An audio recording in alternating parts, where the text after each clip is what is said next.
Hello, hello, hello, and welcome back to Ladies Night, where you get the woman's insight. Thank you so much for coming back to watch and join in with our lovely, lovely stream. I am your host, First Lady Tammy, and I am joined by some amazing, amazing women. Yes, these are our ladies, our beautiful ladies. We have Mrs. M3. Hi, everyone. We have Miss Petty Penny, otherwise known as Luann Love. Miss Luann, if you could unmute yourself if you're able to. If you're not, we can come back to you. Okay, we're going to come back. We're going to come back and go on to Miss Danielle. How you doing today? Hi, wonderful. Happy and then to we have, oh, sorry, see, I interrupted you. Go ahead, girl. Go ahead and see what you're going to say. No, I just said I'm happy to be here. Well, we happy to have you here. Thank you, thank you. We have Queen. How are you doing, Miss Queen? Hello. I'm waving virtually. Hello. Thank you for the wave. And we have a lovely, special guest with us today. She is Stephanie from the Talk Yo Shit podcast. Miss Stephanie, how are you doing? I'm great. I'm so excited to be here. We are so glad to have you. We are so glad to have you. Another beautiful lady to join our discussion, and I'm super excited to get this going. So is everybody ready? Absolutely. Yes. All righty. So our topic today is about the strength of the mother-daughter relationship. And we're not just talking about if you have a child, we're talking about the relationship you have with your mother, or if your mother sadly has passed, the relationship that you had with your mother. So I think this is going to be a good one. I'm excited to get right into it. So we're going to go ahead and get started with our very first question of the stream for the night. So question number one is, waiting for it to pop up. No question. There it goes. Okay. Before I get into that, if you are watching our stream, please feel free to like and subscribe to Knowledge and Relationships. We love the views and we love those likes too. So go ahead and hit that thumbs up because you know that you love us. Okay, so first question, what word would you use to describe the relationship you and your mother have or had, and why would you use that word? So we're going to start out with Mrs. M3. What word would best describe the relationship you have or have had with your mother? Respect. Respect. My mom laughed and joked, but she didn't play around. She wasn't your friend, you know. She was mama. I love that, and I can definitely relate to that. So, want to say shout out to DJ Eddie King. He is tuning in. Thank you, DJ Eddie King, for watching our stream. We love the love. All righty, Miss Danielle. What word would you use to describe the relationship you have or have had with your mother, and why would you choose that word? I would use blessed. I like because that. we have had a wonderful relationship. Then we had a strained relationship, and we are now back together and trying to learn how to build together again. So I just feel so wonderfully blessed to have the opportunity to have a relationship with my mother again. That's a blessing. That's a blessing. I love that. I love that. Nice. All righty, Miss Stephanie.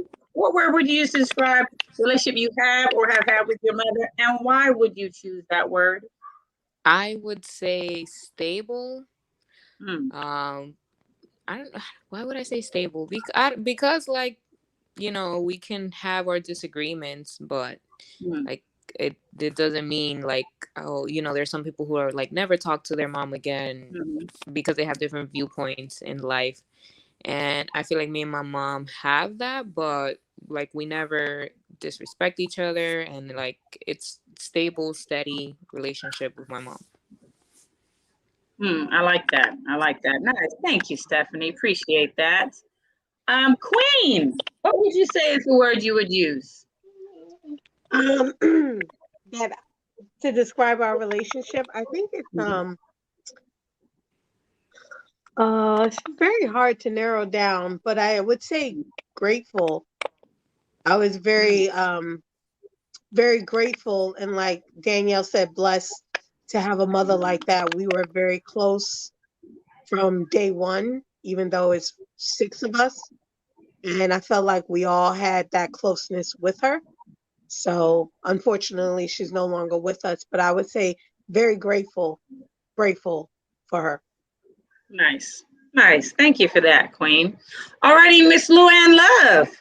Nice to see you. Nice to see you. Hi, you guys. Sorry, had a lot going on, but I'm here. Yes, you are here, and that is all that matters. How are you doing? I'm doing great. Bye. Sorry, my business partner. Sorry, you guys. But I'm doing great. Nope. Had a lot going on today and yesterday. Had to kick somebody, give them the boot. I was a little happy about that. So you were happy to put give somebody the on boot? unemployment today, huh? Unemployment line got a little longer. Hey, you know what? Hey, you gotta do what you gotta do. So, because they may be what watching. you gotta do. Well, we have our first question, Miss Teddy Penny, and the question is: what is the word that you would use to describe the relationship you have or have had with your mother, and why would you use that word? I would say unusual, because I'm a product of a foster child. So my foster mother actually adopted me at a young age. So, and I don't think people, like, if you ever saw us like actually together, you wouldn't kind of know that I was adopted. You would think that she birthed me.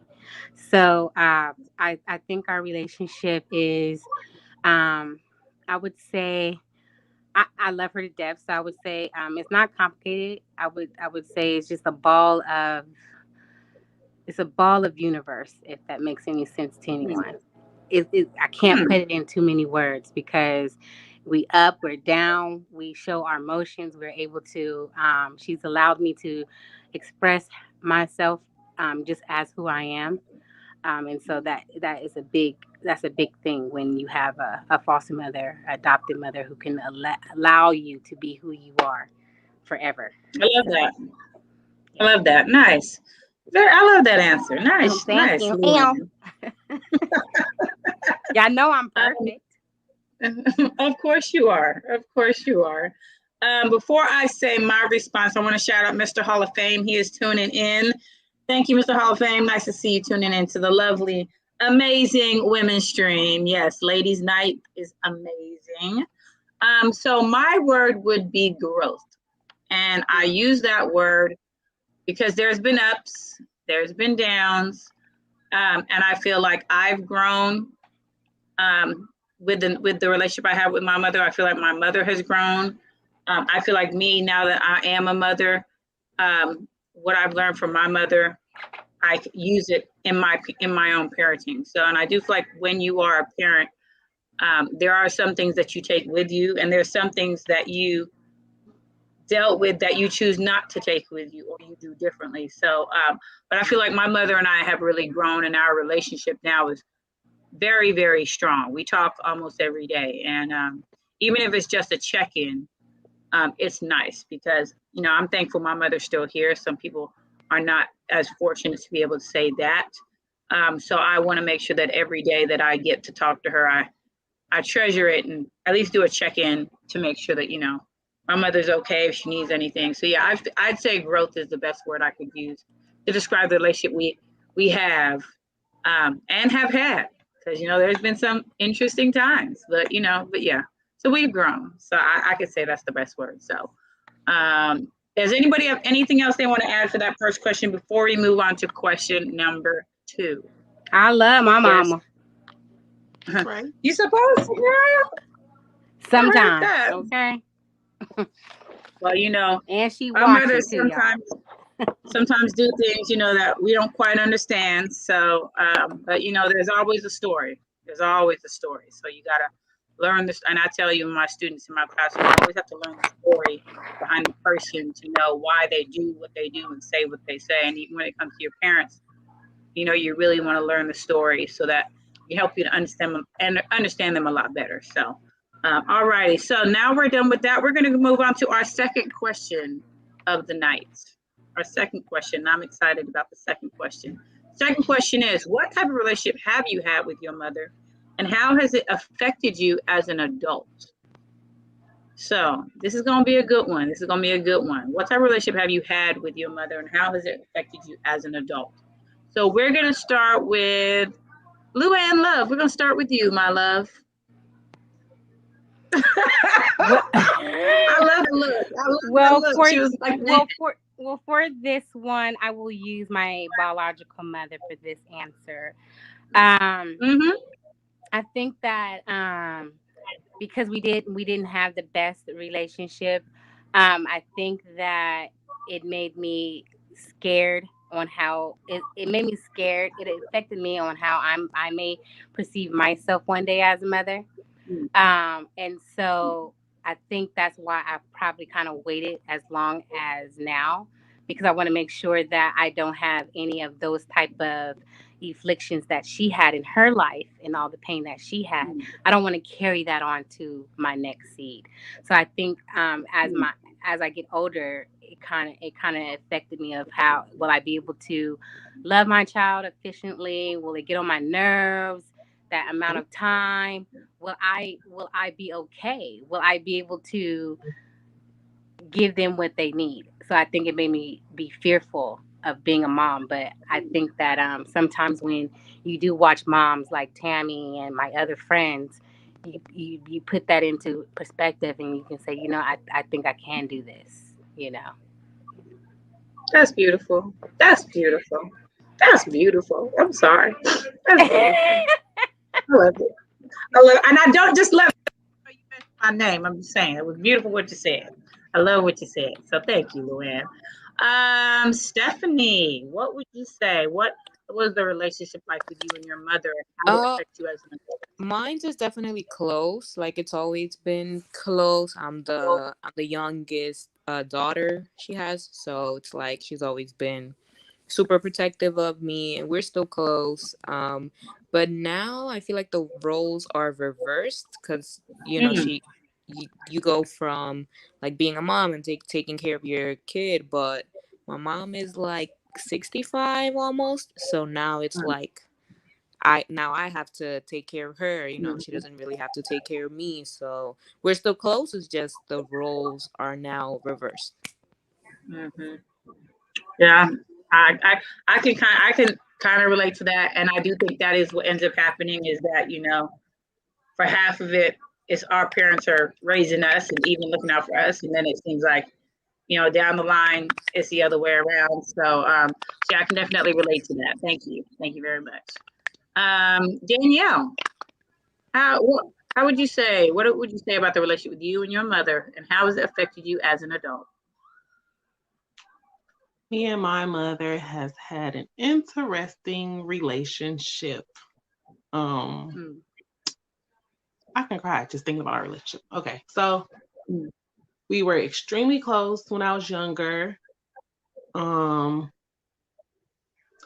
then once I got a little older and was graduating high school, you know, it was time for me to spread my wings. And I haven't got to that point, but from what I can tell, it's extremely hard to let your child go.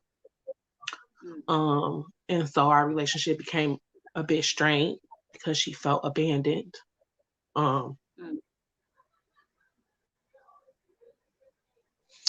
And I would say how it affected me as an adult is it also made me fearful.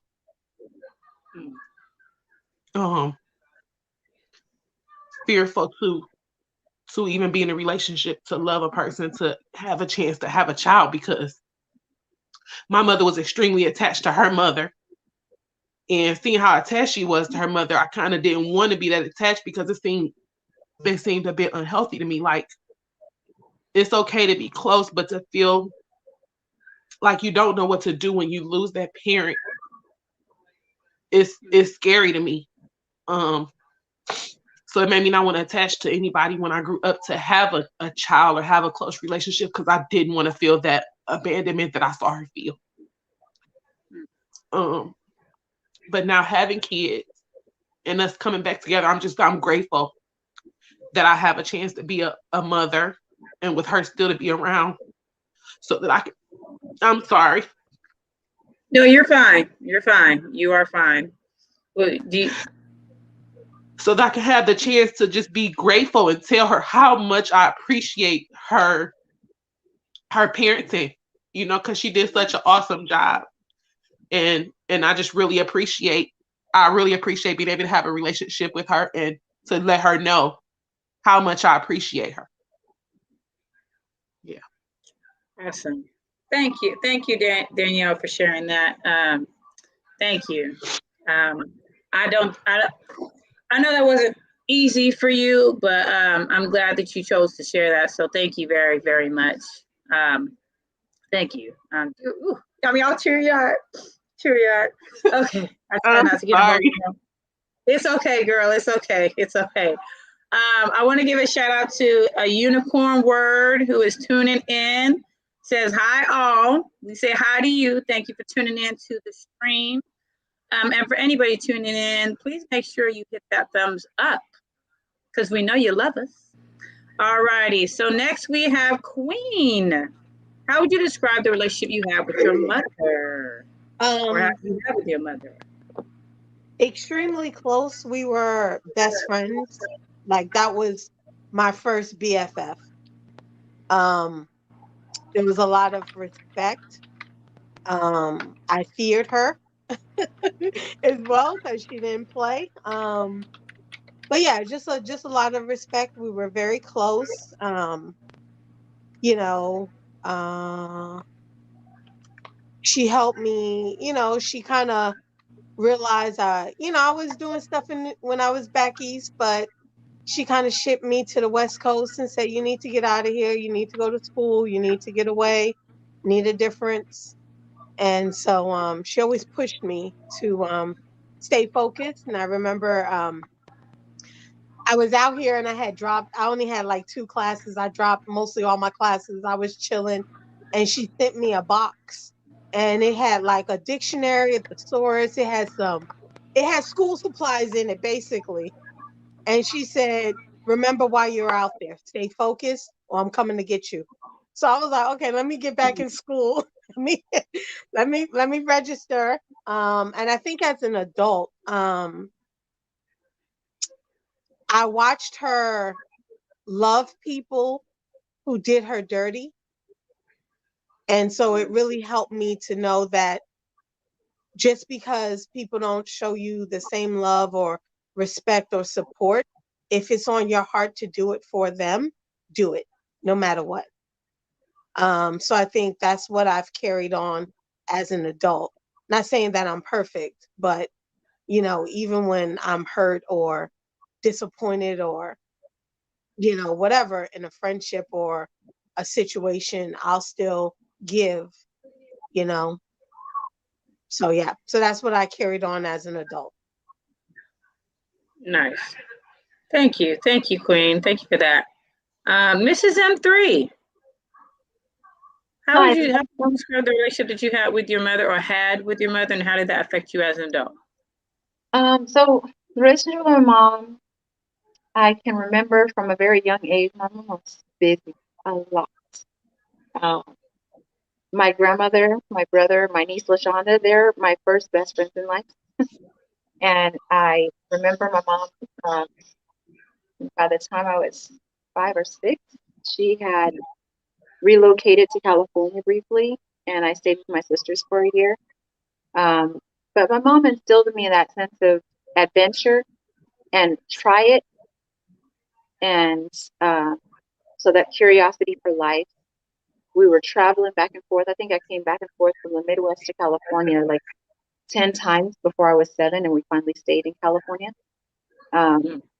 Florida, California, back and forth. And then finally, my mom came and got me, and we never came back to the Midwest. I didn't come back for 20 years. So I kind of grew up without my dad because he was, of course, still in the Midwest. But from a young age, I can remember more of the relationship with my grandmother. She was always the woman in the neighborhood. She was freezing the Kool-Aid in the cups and selling it for 25 cents. She was selling the Chico sticks and peppermint and pickles. That was my grandma. And my brother and me, we carried that same kind of, entrepreneurship in our life. You know, my brother was always, come to this meeting with me. Let's do this. Let's do that. Before, home-based businesses were even popular. He was first meeting Amway. Let's do this. I was 12. He's 14 years older than me, but he would drag me along, and then my mom would follow. And so I remember that about my mom. We traveled the Greyhound, TWA when it existed, the plane. I don't even know what it stands for. We took Amtrak. We were always traveling. And my mom was always about business and school. That was her thing. And so I believe I got that from her to a fault, because I can let go of everything to make sure that life is good and I see success, whatever my definition in that moment of success is.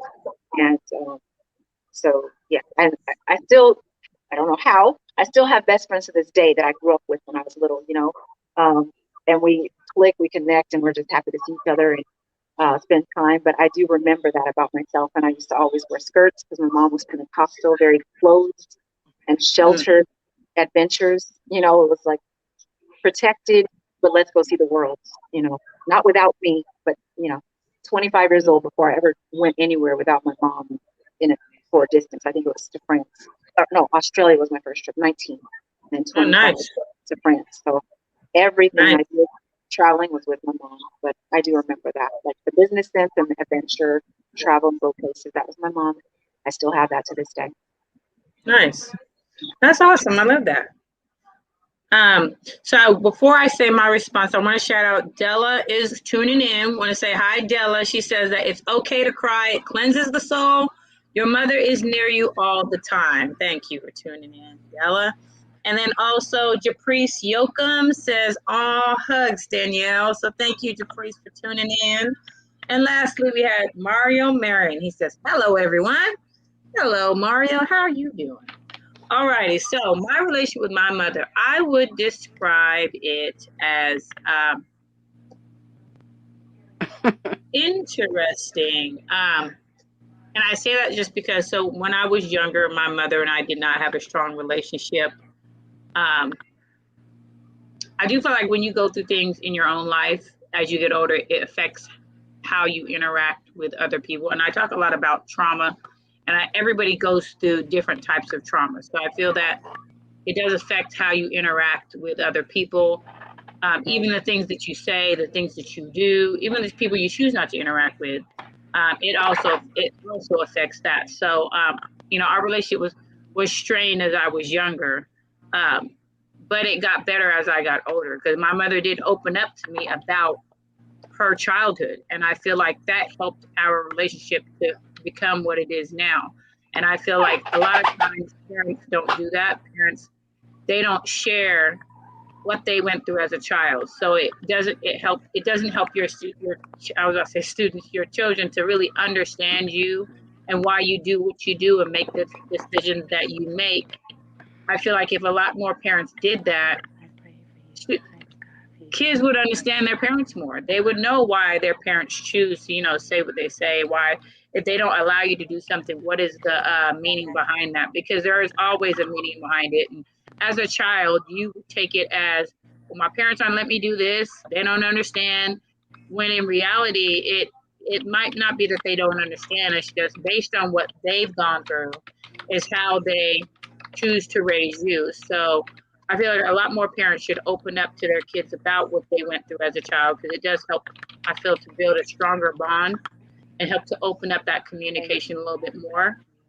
I know, especially with me, it definitely helped me to be able to want to look at my mother in a different way, to know that when I was younger, the things that she did, I didn't necessarily agree with, but I understood why she did what she did. So it made me feel like I understood her more, and then it helped me to feel like I understood myself more.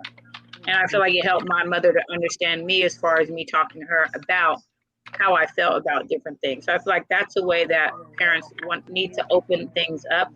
I feel like when parents don't, because maybe they don't want to talk about what they've been through, you know, it does come to a door that doesn't necessarily need to be closed.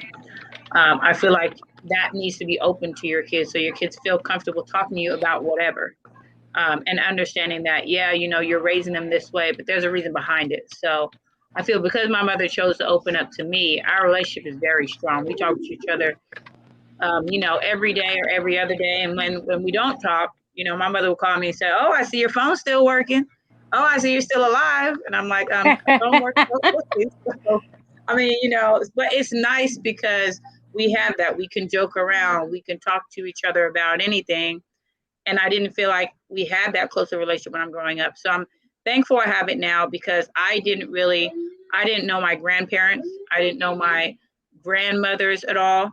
So I didn't get the opportunity to experience what it's like to have a grandmother. So now that I have a daughter, I'm so glad she gets to experience what it's like to have a grandmother and go through that and build that relationship. So I'm very thankful for that. And I'm thankful that I chose to not hold on to things and to let things go and allow my daughter to build a relationship with my mother. So I feel like that's helped my daughter, and it's also helped me, and it's helped my mother too. So yeah, so I'd say interesting is the word that I would use. That's the word that I would definitely use. So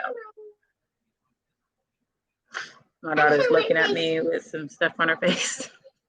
Hi, baby. She said hi. You want to say hi? Hi. Okay. That's the lovely munchkin that I have. All righty. Does anybody have anything else they want to add? I absolutely love everything that everybody said. I find it interesting though, because people said fearful, and I found that just interesting, because I feel like that kind of is what happens, is that when you are raised a certain way, you get scared that as you get older, that it's going to affect the way you interact with people. And when you have a child, it's going to affect how you are a mother to your child. And it's interesting because I feel like parents don't necessarily realize that when they're doing what they do, because they're being a mom. They're raising you the way that they think that they need to. And not many parents will apologize for the way that they raised you. You know, a lot of parents, I don't know about everybody's, but I've heard, you know, well, you know, that's just the way it is. Well, you know, I was just doing what I knew how to do, which in reality, they are doing what they know how to do, even if we don't necessarily agree with it. But yeah, fearful, I found that to be interesting. And I'm glad that even though you were fearful, you still were able to move forward. And Danielle, you were able to be a mom. And then Luann, you know, you've moved past your fearfulness. So I think it's amazing that you guys are able to move through that. For the women that say that they have, you know, a good relationship with their mother or had a good relationship with their mother, I think that's amazing, because I feel sometimes that's something that is missing, the bond of that relationship. So if you are blessed enough to have a strong relationship, stable relationship, that's a beautiful thing. So yeah, so definitely love it. So if anybody has nothing else to add, we can move on to our next question. And it is, are you and your mother similar? In what ways? And if not, does that help or hinder your relationship? Are you similar? What ways are you similar?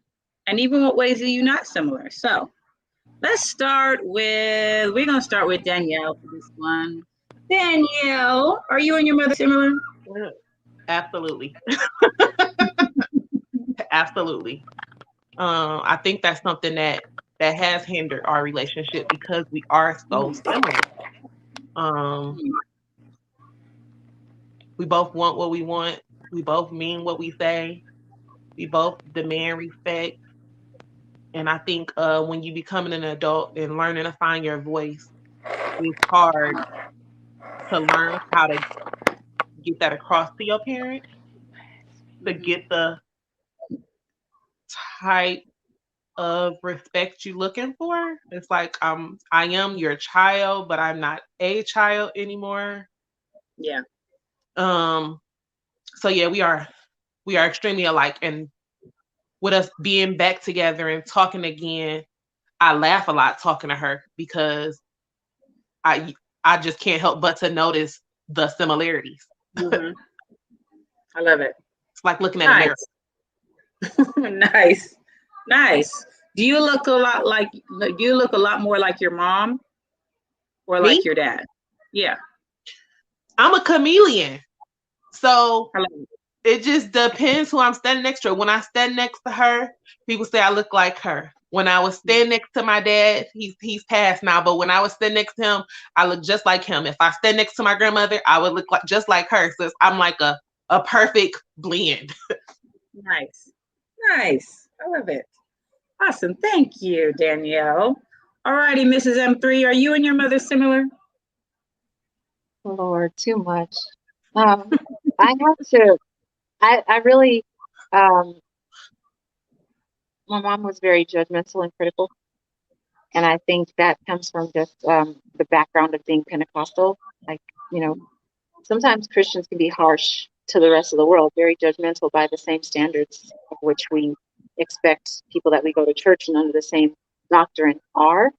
And I feel like I think teaching has helped me like open my lens, my scope to see differently. Like just because I see a 6, someone else sees a 9, doesn't mean that we're both wrong. It doesn't mean that we're both right necessarily, you know.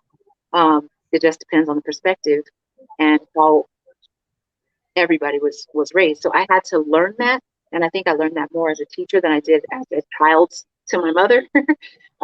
Because it was just, everything was black and white. This is right. This is wrong. You do it this way because this is the way that's right. And it's going to keep you out of trouble. That's my mom. Do it this way or get your butt beat, you know, whether I agreed with it or not. I could share a story. My nieces and nephews know the story. But I don't know. I mean, she's gone now, but still. Okay, so there was a Sunday where the car broke down. We had to walk to church. She had us run across the highway, not the street, to get to take a shortcut to get to church faster so you could be more close to on time. And she had 3 of us and herself run across the freeway. That was my mom. When I tell you adventurous, I'm not kidding. And this woman at that time, what was I? If I was 13, she was 51, running across the street. No, the highway, 101, Tully Road, very busy. Okay. She didn't care if it was something that you're not supposed to do, because her end game was get to church on time. You see, like she always her vision was, this is what it's going to do. This is what it's going to be. It doesn't matter how we get there. We're going to do it. We're going to get it done. That was my mom. And I feel like I push myself that way. I don't push other people around me that way. If I did, I think they would like me even less. A lot of people don't like me, and I'm okay with that. But they would like me even less if I were more like that, because my mom would push us and herself to the limits. She didn't care. Like, you do it her way, or you know, what? You grown now? Okay. That was my mom. And she was a 5'3", and all of us were afraid of her. All of us towered over her. We didn't care. We were like, no, mom said do this, we're going to do it. She said do it that way, we're going to do it. It's going to be done by the time she gets home. There you go. But yeah, so I feel like towards myself, I'm very, I push myself in that way, but I had to learn with other people. My bias doesn't always reflect their personal identity. And I respect people's personal identity. This is who you are. I'm not going to force you to be someone I think you are. You are who you are, and if I'm cool with that, we vibe. If I'm not, then hey, I in that respect, not like my mom. I push myself, but I won't push other people in that regard. But yeah, that was just one extreme case that I wanted to share. That was my mom. Thank you. Thank you for sharing that. Before we go on to the next person, if you would like to join the panel, you are more than welcome to. We have the link down for you. So if you feel the need to join and give your opinion as well, you are more than welcome to. So if you're going to join the panel, we would love to see you on. All righty. Next, we have Lou and Love, Mrs. Petty. This is Petty Penny. Are you and your mom similar? And if not, did that hinder or help you as an adult? I think so, a little bit. Because she is literally, you guys, she's actually watching. And the only reason why I'm going to say this is because I'm in Vegas. But Bet's no, she will get on here and she will clown me. But just to let you know, she is a bona fide clown. So yes, when you guys see me, literally you are seeing her. That's the best thing that I love about her, because we can actually laugh together. My mom says what's on her mind with no filter. And I think that's good, because you want to make sure, not just because you want to be seen in the room, but you want to make sure that people know, don't play with me. Okay. I have a good side, I have a crazy side, but you don't want to bring out that other side. Okay. You don't want to bring out that Randolph or that, that Chapman. You don't want to bring those off, because then we got to get you. So I think that all of us are like, Tammy knows my family, we are literally all the same. I have a brother who literally, you'll go to his house, he's on a freaking mic. Like, he will get on the mic to start clowning you in his own house on the whole mic, like literally. So, but I just think it's not clowning. It's just fun, You want to have a family that you can have fun with, and so I think that the family that God has chosen for me is we are just one bunch of crazy people, but fun people. Nice. I love it. All right. So we have someone who has joined the panel. Hi. How are you? How are you doing? Good. I'm Natasha. Hi, Natasha. Nice to see you. Thank you for joining in with your partner, Stephanie, the two lovely ladies of Off Your Ship podcast. So nice to have you guys on here. Okay, so you are here for our question of, are you and your mother similar? And if not, has that helped or hindered you? Can you guys hear me okay? Yes, ma'am.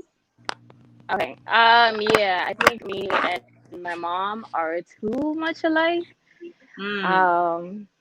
I like horoscopes and stuff like that, and I say it's because we're both Aries. So we're fire signs, we bump heads alike too much, because we think alike. And I wouldn't say it's a good thing, honestly. Because because we're never on the same page. So I feel like we can never communicate, which is like a big thing, an important thing. So yeah. Okay, thank you. Thank you for that. Of course. All righty. All righty. Queen, Hello. are you and your mother similar? And if not, has it helped or hurt you? Me and my mom were very much alike. I felt like if I had a twin, it would have been her. And I think it actually helped because I didn't have to say anything. Sometimes she would know what I was feeling, like to details from me, the way I walked in the room. And, no matter what I said, no matter what I appeared, I thought I was giving off like smiling, laughing. She was like, no, you're not good. Why you tripping? Why you lying to me? I taught you better. Don't you know I know you? Girl, I know you better than you know yourself. Don't play with me. So when you're ready to get serious, come meet me in the room and we're gonna talk. So I was like, okay, damn, like really? So yeah, so I think it actually it made our bond even that much better, like yeah, I mean, I would call, like when I was out here going to college, I would call home to say hey, and she was like, I already know. I saw your grades, you did good. I know you bust your behind. Your dad's gonna send you book your flight and I'll meet you in Bahamas. Like she would just take me on vacations and I didn't have to say anything. I'm tired, I'm drained. She was like, okay, your flight's at 5:00. Be there, pack your bag, and we're going to Bahamas, and then you coming back to New York for a while. So yeah. Nice. So yeah, I think it really helped us, and I think it was also something I saw, in one of my older sisters, her relationship with her daughter was like that. Like they had a communication book. And the daughter, I think she was like 8 and she started this journal and she was like, so whenever she needed to talk to her mom about something that was heavy, she would write it in the book and she would give it to her mom. The mom would write back and then they would disappear for about a while, go somewhere and talk about it. So I felt like that really, my mom's way of doing things with us really implemented and, trickled down to my sisters as well. Nice. Awesome. All right. Okay. So we have somebody else who has joined the panel. I'm so excited.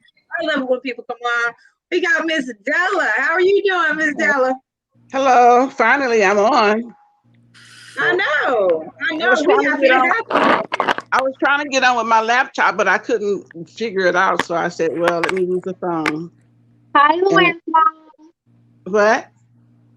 This is Luann's mother, everybody. And I love her. I'm very familiar with her. I absolutely love her. Anyway, I'm doing fine. And I was just listening in on some of your responses and remarks, and I was just very impressed with genuine, heartfelt feelings and tears that you shared with us. So, my mother was my mother had me when she was 43 years old. And so I was a baby of five children growing up in the Midwest in Iowa. So, I had a good life. And so, I look back on my life and I became a foster parent when I moved to California. And I had many, many kids, many, many girls, hard to place girls and babies 0 to 18. I've always, loved raising children. I have 2 biological sons of my own. And I have 8 grandchildren with a new grandbaby that was born on June 22nd of this year. So I am a busy and proud grandmother. However, Lucretia and I became one when she was 12 years old. She came to live with me.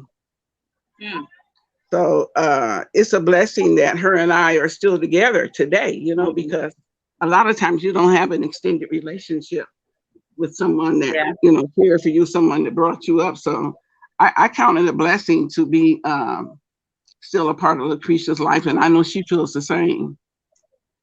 And I was listening to something she was saying about me not having a filter. I do have a filter.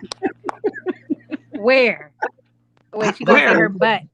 Y'all, please don't get her. No, I wouldn't say anything like that. That's something that you would say, because see there she goes. See, I mean, I didn't know I was going to get in here and put your butt in check already.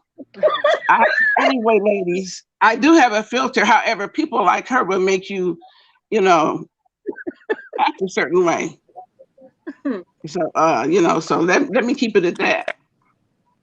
I love it. Anyway, but I love Lucretia and Tammy too.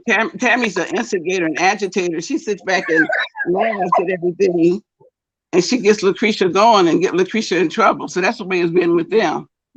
Yeah, I love it.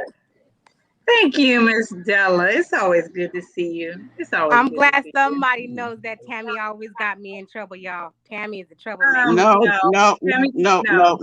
That's not true. Not always. Thank you. No, you got yourself in the situations you got yourself in. Crazy stuff. Unnecessary. Very unnecessary. Thank God. The tell-all edition. The tell-all. Yes, right? Thank you. Thank you, Ms. Della. Lucretia's always losing her purses and stuff. When you take her places, she was always losing her purse and keys and stuff, you know, so. Can we go to the next question? Yeah, y'all need to go to the next question. You should. Hold on one second, Miss Della. Stephanie, are you and your mother similar at all? And if not, has it helped or hindered you? I think we are similar in like the way we love. You know, we love hard. She left. Okay, we'll come back to her when she comes back on. I'll go ahead and give my response. I think that my mother and I think we're similar in the way that we look, but I think the way that we think and approach things are different, because I'm more of I like to show both sides of something, and I like to see both sides of something. I'll come back to you, Stephanie. But my mother is she's very focused on how she feels. So sometimes I kind of have to talk in a way to help it to make sense. And my mother, she will take the time to listen as far as hearing what I have to say, which I definitely appreciate because she doesn't have to. So I feel like the way we think about things is a little bit different, but I feel like the way that we think about things is based on what we've been through. And so based on what my mother's been through, she interacts the way she does and thinks the way she does. And so I feel like learning my mother has helped me to learn myself. So I'm very thankful for my mother and the way that she's raised me. But I do think that we're not very similar. She may say something different. But I don't think we're very similar. I don't think it's hindered me at all. I think it has helped me because I feel like it's helped our relationship because we're not the same. So we don't think the same. So it does allow our communication to be better than it could be because, you know, when you think the same, it is hard to see something different because you're so similar. So for us, like I said, because I think differently and I'm more of, okay, let's talk about that. And my mother a lot of times is like, no, let's not talk about that. When she is open to having that communication, it ends up being a really good, thorough, really rich conversation that we have. And it opens up my mind and her mind as well. So I definitely think it's helped us as our bond has gotten stronger to be where we are now. So I'm very thankful for that. But as far as similar, I wouldn't say we're similar in any other way besides the way that we look. Because my mother is very black and white in the way she thinks. And I'm more of not necessarily black and white. I kind of expand things a little bit more. And I feel like when you're very black and white, it's like, this is the way it is. And so I'm able to talk to mom. I'm like, I understand that you feel like this is the way it is, but how about we see this other side of it?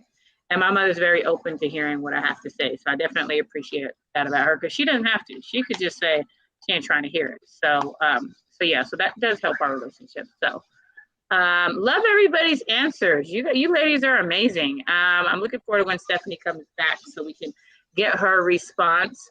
Does anybody have anything else to add before we go on to our next question?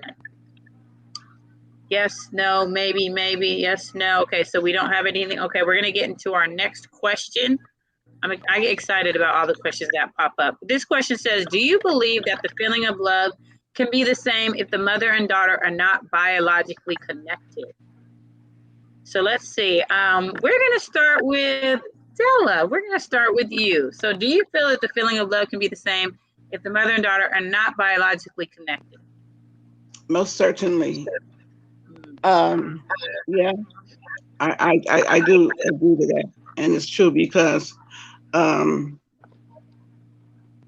you don't have to be biologically connected to a person or to a child to love them.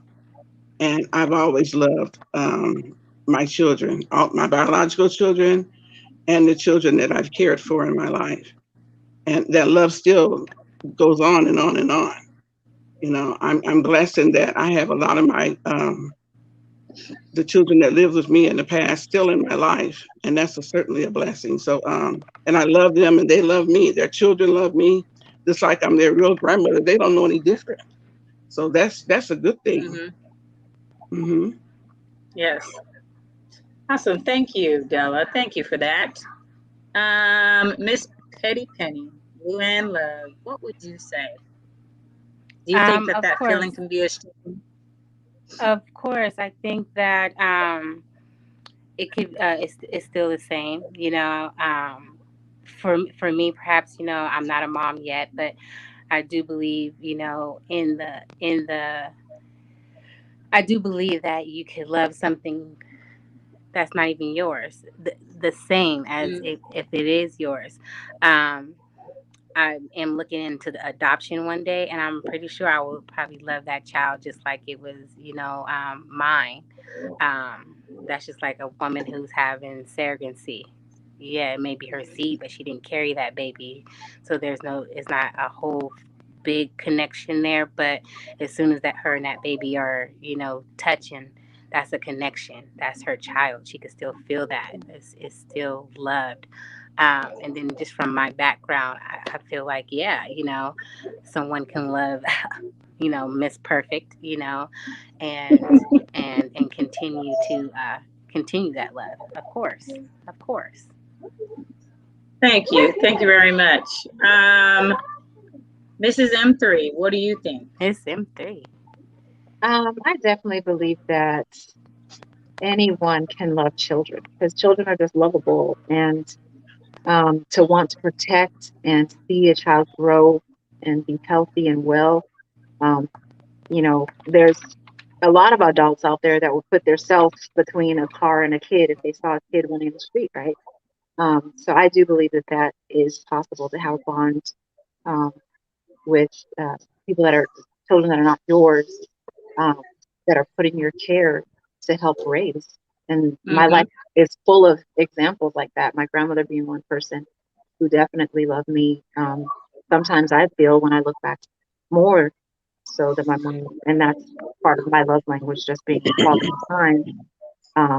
People in my life that were there when my mom couldn't be. My sister-in-law, Debbie, for example, she calls us all her kids. She was like Mother Goose, running around with 12 kids almost every time there was a PTA meeting. She was the one that showed up for us, So yes, I do believe that. Thank you, Mrs. M3. Natasha, what do you think? Do you think that feeling of love can be the same even though they're not biologically connected?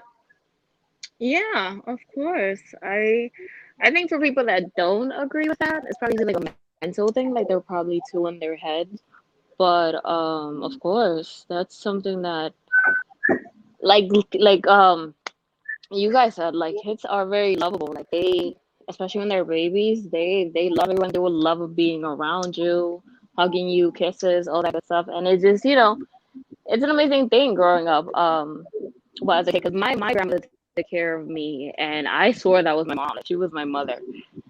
Yeah, like I swear that was my mom was always working, and as I grew up, you start to learn, okay, this is your mom, this is your grandma. But in the beginning, I thought that was my mom. Like, so I feel like as a mom, if I have a child or if I adopt a child, I'm gonna love it like it's my own, and it is possible. Mm. Thank you, Natasha.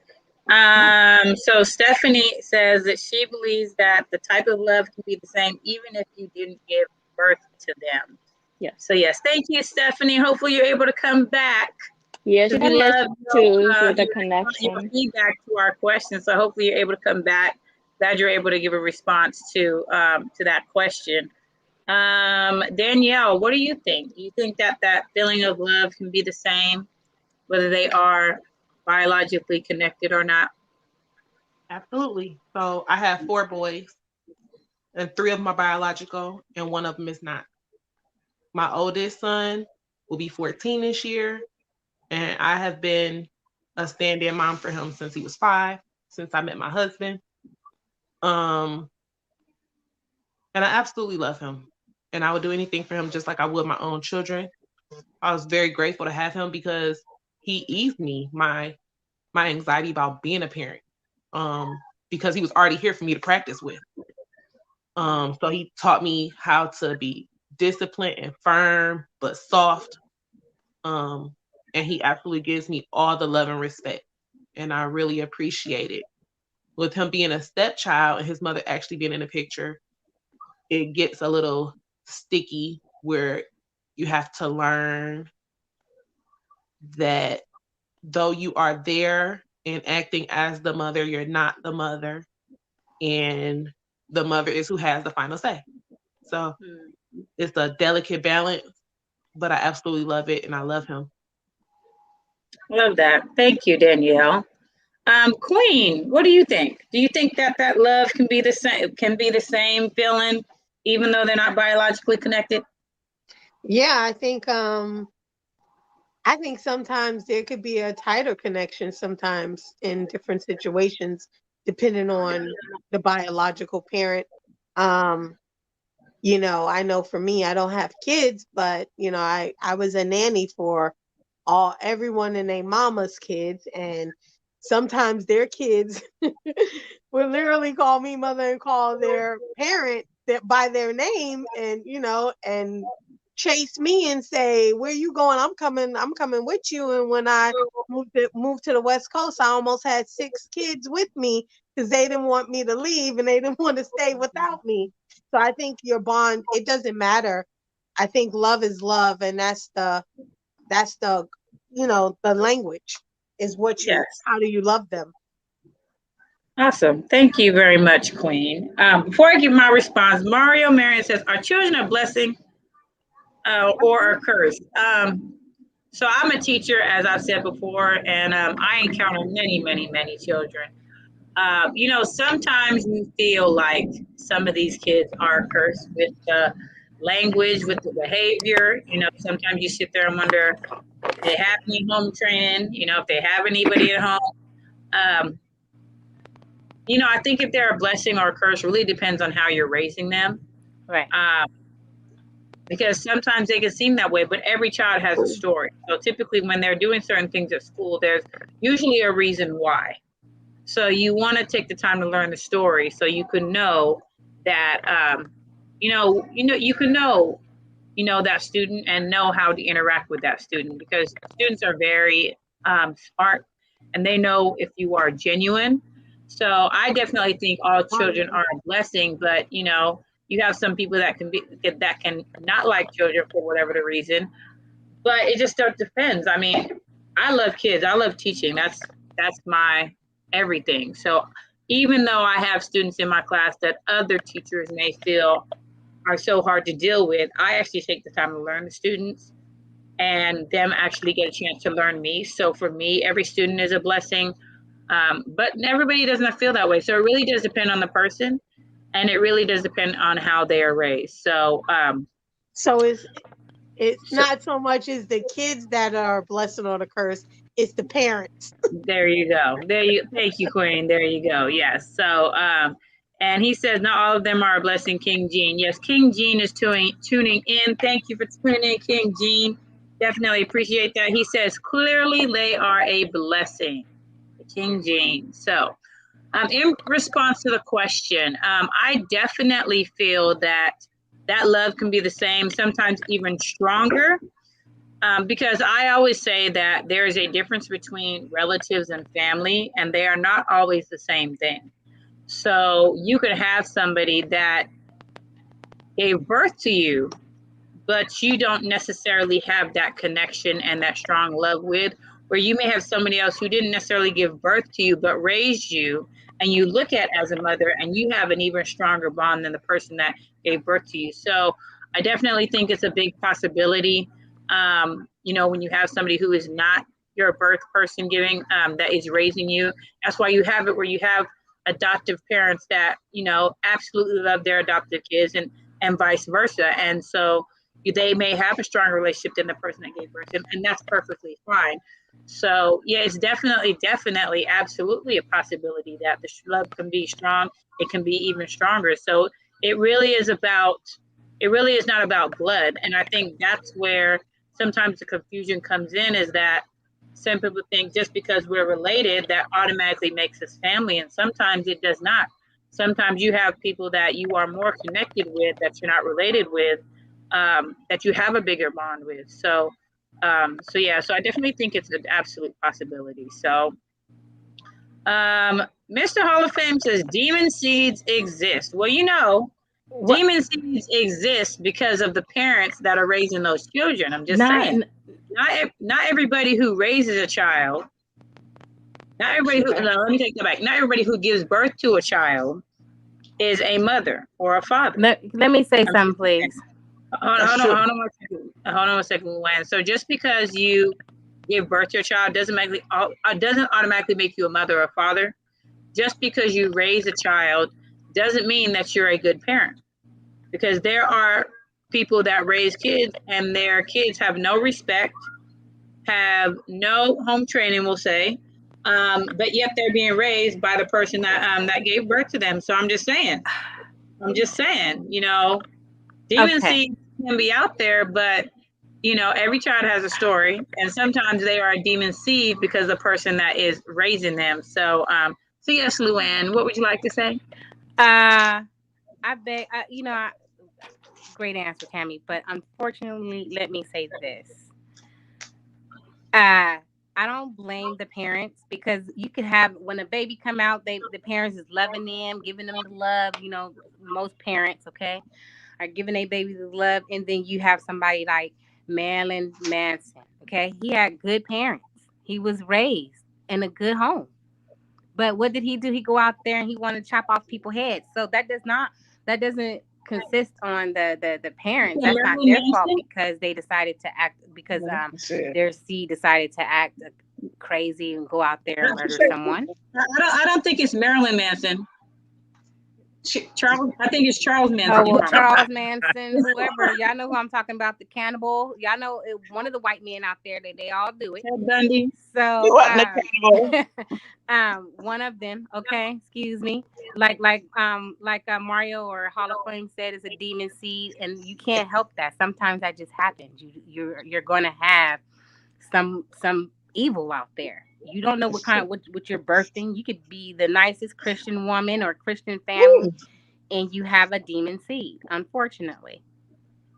But you know what, though? So this is the thing, is that there's a lot of people that call themselves good parents, and they're really not being good parents. Like, good parents means you have discipline, you have rules, and some parents, because they are a friend to their child, they think that they're a good parent because they're a friend. And the thing about when it comes to kids, we can be friends when we get older. We can be friends, have conversation, but when you're a child, I'm going to raise you as a child. We have plenty of time to be friends.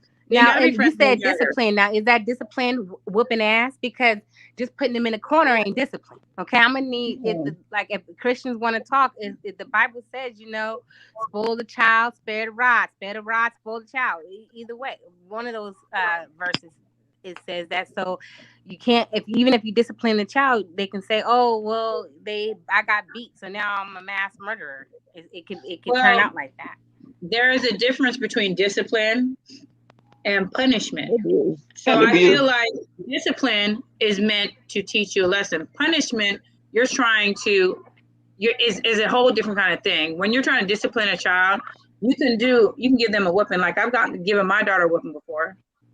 And, it doesn't go into the punishment thing. I think when it gets into punishment, now you're trying to make them feel something rather than teaching them a lesson.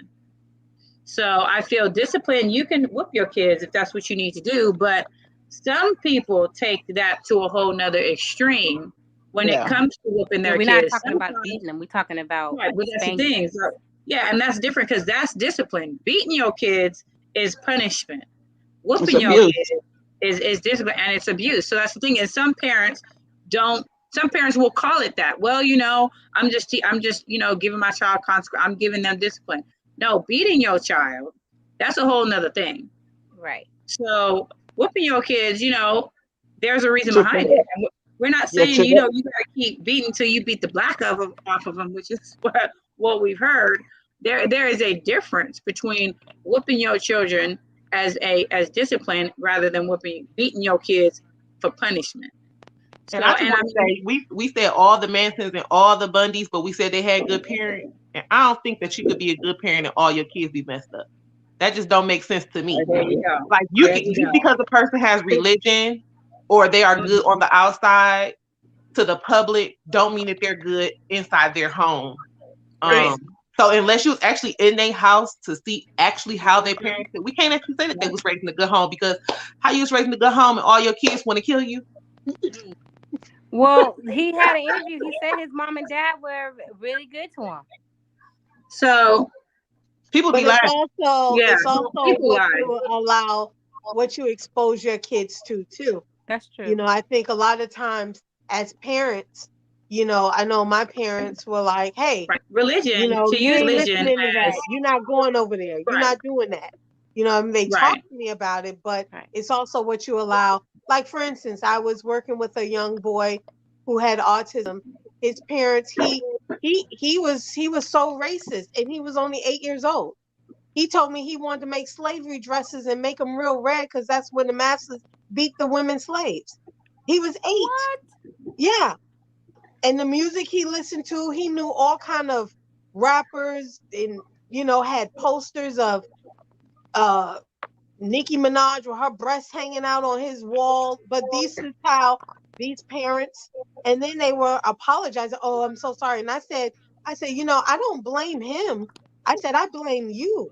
I said, because he didn't hear that from the playground. He heard that from what you allowed him to hear. The music he listens to is what you allow him to listen to. The violence he shows, and the reason why he's so violent is because of what you expose him to. So I don't blame him. He's fine. It's you. It's your fault. And needless to say, I didn't work with him very much after that. But, he was off the hook. He was off the hook. Thank you, Queen. Thank you. So I got a perfect example. So the other day they did the stream on Laundry Relationships. We were talking about Lil Boosie. Now, Lil Boosie calls himself a good parent, but he done got his 12 and 13-year-old a stripper for their birthday, letting grown strippers do things to their kids, and he calls himself a good parent. And the little kids, I don't know if the little kids was complaining, but I mean, that's the thing is that just because you call yourself a good parent doesn't mean that that's what you are. Just because in your mind, you think you're doing good parenting. So, you have to look at exactly how you're parenting your child, because not everything that people say is good is that. So, and just because a child may say, oh, my parents treated me right, if it's something that they're used to, this is what they grow up knowing, they may not know that that's not normal. They may, in their mind, they may think that's just the way it is. So just because they think that's the way it is doesn't necessarily make it okay. Doesn't make it right. Doesn't necessarily mean that they have a good parent. And, they could be lying. People say things to the public all the time just to, so yeah. It's just like these parents when they kid is on trial for murdering and rape, and they're like, oh, my son, Joey, he was such a good boy. He did, yeah. So he just woke up one day and wanted to rape and kill somebody and murder 3 people. Yeah, okay. Pass me with that one. And then even like, I'm trying to think of what the guy's name that he like, it was like a white guy who was in college and he raped some girl when she was asleep and he got off. And then the mother was in court like, oh, you know, but my son, he's good. He gets good grades and all these kind of other things. But yet he thinks he has a good mother. And his mother thinks that she's a good mother, but yet her child is, you know, what I'm saying is that it's interesting what people determine to be a good parent, because one parent's good is another parent's not good. So it's a very interesting topic and go all kinds of different ways. Yeah, see, Talk Shit Podcast. Yeah, she remembers the story, and that's the thing I think was we compared it because there was an African American man who it was the same thing, and he ended up getting locked up. And what he did was not as serious as what the white guy did. And the white guy, I think he got a couple of months. So you know, that's a whole nother topic. If we're gonna talk about that, that's a whole nother topic. So, anywho, does anybody have anything they want to add before we go to our next question?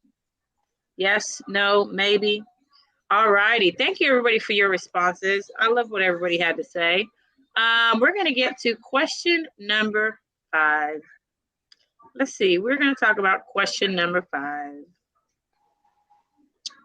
Come on, question number 5. Are we not going to get there's question number 5. All righty. Why do you think that mothers are harder on their daughters than they are on their sons? This will be a good one.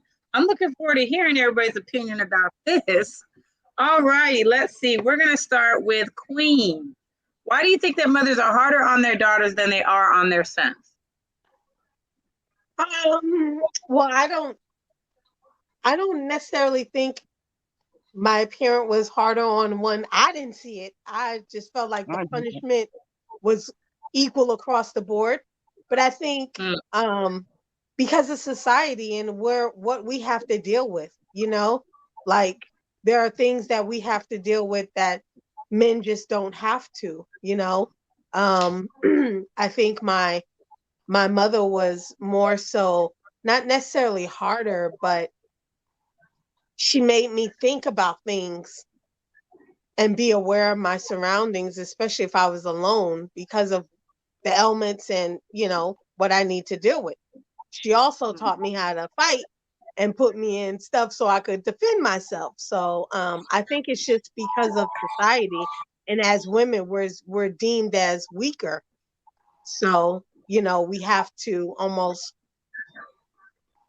be stronger to survive, I guess. Thank you, Queen. Thank you very much. Mr. Hall of Fame says, why don't kids give their fathers nice things for Father's Day? You know, that's a good question. I mean, I'm not really sure why.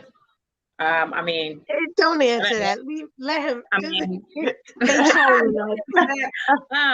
I think I don't know. You'd have to ask that child why they didn't get. Ain't got nothing to do with Father's Day. This is mother and daughter. Yes. Save it for the next one. Yes. All righty. Thank you, Queen. Natasha, why do you think that moms are harder on their girls than their boys? I was trying to really think, because I do believe when it came to punishments, my mom wasn't as hard. But yes, when it came to like going out or going to parties or hanging out with friends or sleeping over, it was none of that. It was my brother would used to do it all the time. She was fine with it. But when it came to me, I guess she just wanted to be. She was very overprotective of me. She knew, not knew, but I guess she had an idea of how boys think and. Maybe she went through it. She had an experience, but also she has a son, and boys tend to be a little dumb sometimes. So I don't know. I guess it was like a very being overprotective or something. I got to think about this. I don't know. I would have to ask her honestly, but yeah, I definitely do believe she was harder on me than my brother. But you know. Okay. Thank you, Natasha. Thank you. In the chat, we got people talking about the macaroni gift that they get for Father's Day, and MarioMarion says they can keep that macaroni sugar honey iced tea. Yes, they can. Hall of Fame says, or he said he's tired of them. They always give you socks.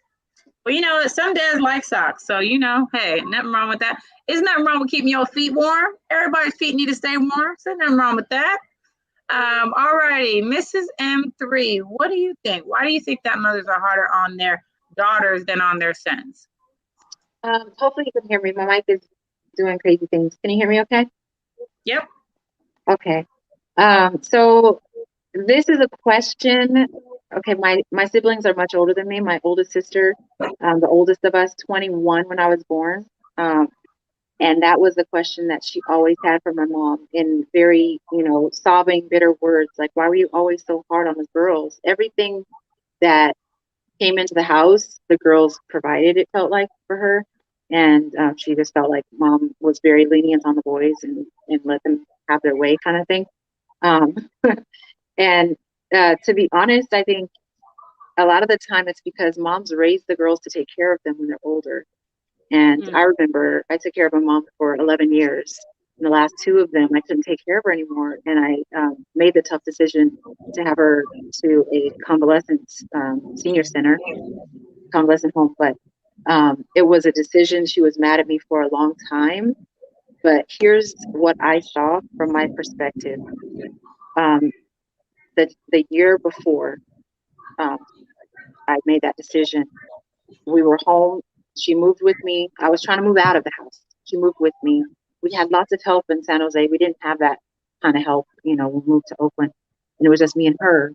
And I'd make her breakfast in the morning, come home from work 5 o'clock, and I'd go to church sometimes.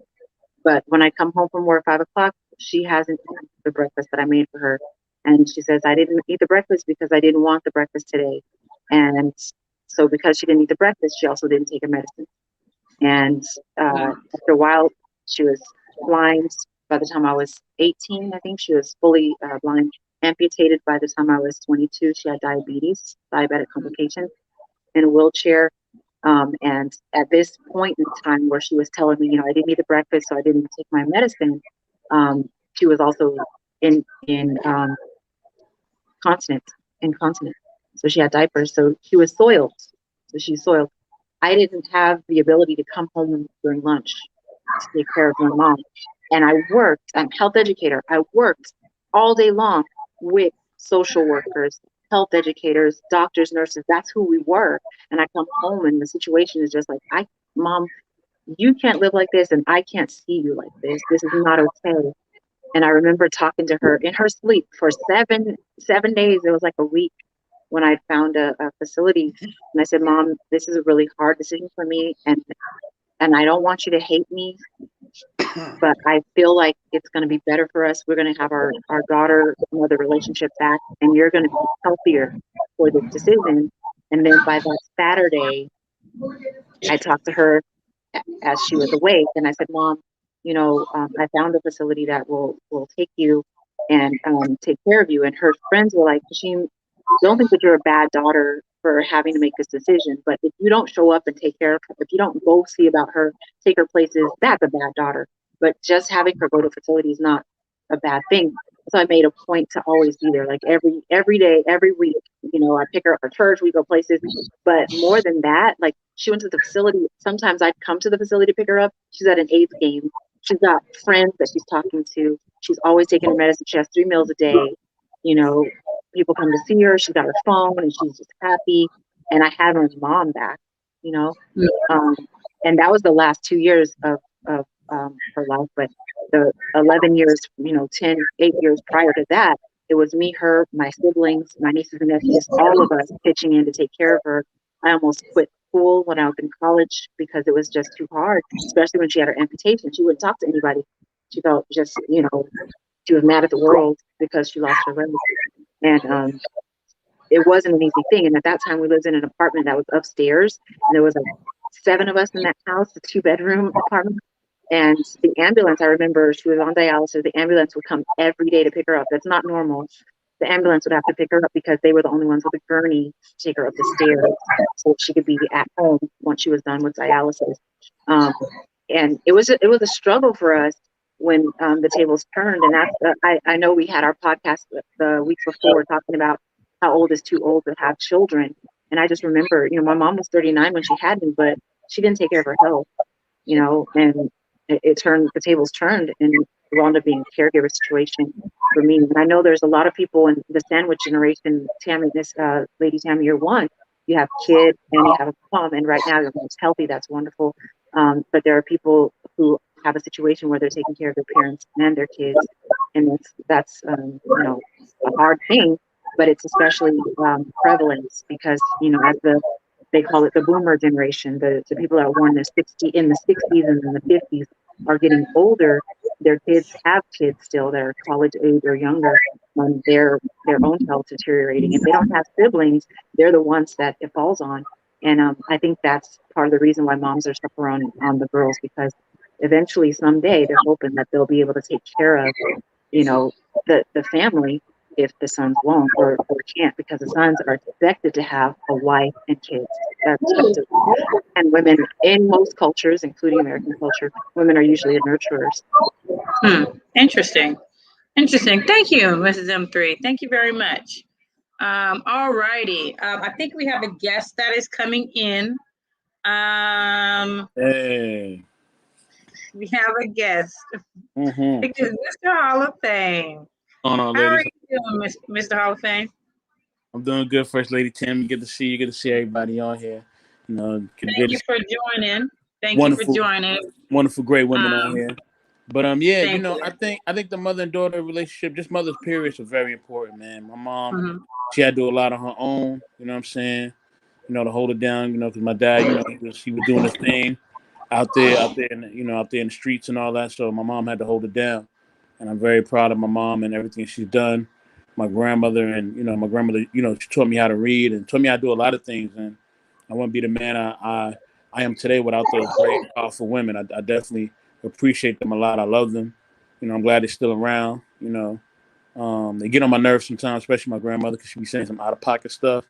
But it's all good. The love is still there, and I'm always there, and I'm always happy that I get to connect with them. But I'm gonna touch on this father thing real quick because I know I was bringing it up in the comments. Yeah, as a father, I'm just tired, man. I'm very tired. I've been giving a lot. I've been doing a lot. For my kids and for the people I'm taking care of. And as a father, they get tiring sometimes. You know what I mean? Because it's just like, man, like, how much more can I give you as a father? Like, I just don't understand. I every year Father's Day passes around. All cap. And I don't get nothing. Next every question. Year, Father's Day passes around. I don't get nothing. There ain't no cap. It's for real. I got plenty. You over here crying? Stop crying that you don't get no gift. Be happy. I need my gifts. Say happy I need my gifts. It ain't good enough. I need my gifts. I need my gifts. Okay, thank you for coming if on needs the a gift, we all need our gifts. We can we can boot him out now. No. That's not how it works. Listen, Tammy. Listen. No, don't mute Fathers me. share their money with graduates. You're being rude. The money is on the graduates. That's why Dad gets the bow tie and the socks, because graduation costs so much. Nah, I don't want Y'all all share that. the money. Give me cologne. Give me some jewelry like How you give many your kids? mother. So how many kids do you have, Mr. M3? How many kids do you have? I got a lot. And they all You don't throughout the got no land. kids. They all throughout the land. I got a lot of kids. You know what I'm saying? I can't name all of them because I don't want anybody in my business. I just read your thing. So I remember you the one who said you didn't want no kids. You don't want to deal with kids. You don't want to hear no kids. Listen. I don't want any more kids. But the kids I have, you know what I'm saying, I definitely take care of them. With that, Mario said we don't want no bow tie. We don't want a bow tie. How many boys and how many girls? With that, you ladies have a great night. And y'all keep doing your thing. Salute to all the mothers. Don't add Mr. Hall of Fame or M3 in the class no more. You add us on here whenever we want to be on here. Good night. Okay, Crown. Bye. Thank you. Okay, so Talk Your Shit podcast says maybe if women got paid equally as men, you'd get your Tesla. Until then, socks will do. Thank you very much. Yes, thank you very much. Yes, I absolutely agree with that. All right, so we're gonna go ahead and move on to Della. Della, why do you think that mothers treat their daughters differently than they treat their sons. How you smelling your breath? Never mind. Oh, you're muted, Della. I don't, because we can't hear you. I don't think she can hear. There you go. She's not really computer literate. How do you know what I am? Oh. That's right. Anyway, I'm not. I don't even want to get her to start, so I'm gonna put myself on mute, y'all. you need to. Anyway, when I was growing up, I have a brother that's 11 months older than me, and so when he was in 12th grade, I was in the 10th grade because they had 10th, 11th, and 12th grades together. And so, like, when we would go to a party, my mother would say I would have to be home at 11 o'clock and he could stay. And so I never understood why that was a rule, because parties don't even get started until like 10 and 11, but I had to be home. And so as I grew older, I became to the understanding that my mother was trying to teach me that girls can't do all the things that boys do. You know, boys stay out late, they get into trouble, they in the cars and stuff like that. And so I think that it's important that girls know that there's a place for them, and that and I think mothers have their reasons for keeping the girls, you know, in a different regard as the boys, because like my brothers, they were something else, you know, and I was sneaky too though. So I'm glad my mother did make me come home, because I was fast. You know, I had all the boys. I had all the boys. So I think she was doing a good thing, you know, as I look back at it. But it's important, you know, that mothers teach their daughters different than the boys, you know, because the boys are going to be men one day and girls become ladies. And it's still a fact. Ladies can't do what men do. You know, you have to look at your reputation. You know, my mother used to say, your name is all you have. Your name is all you have. And Lucretia knows what I mean, because that's why I raised my girls to respect that. Your name is all you have, and you got to uphold and respect yourself. And so, you know, that's why I was calling it. I have friends back there that were allowed to stay out, you know, late, and those were the ones that end up being pregnant in 12th grade and getting pregnant, you know, before they got out of high school. But I didn't do that. I'm not saying I wasn't doing a lot of other things, but I wasn't giving it up like that. You know, so it's very important, you know. That's a good question. Thank you, Della. Talk Your Shit podcast says most women are breadwinners, but most women don't get paid the same as men despite doing the same job or holding the same title. Absolutely true. Yes.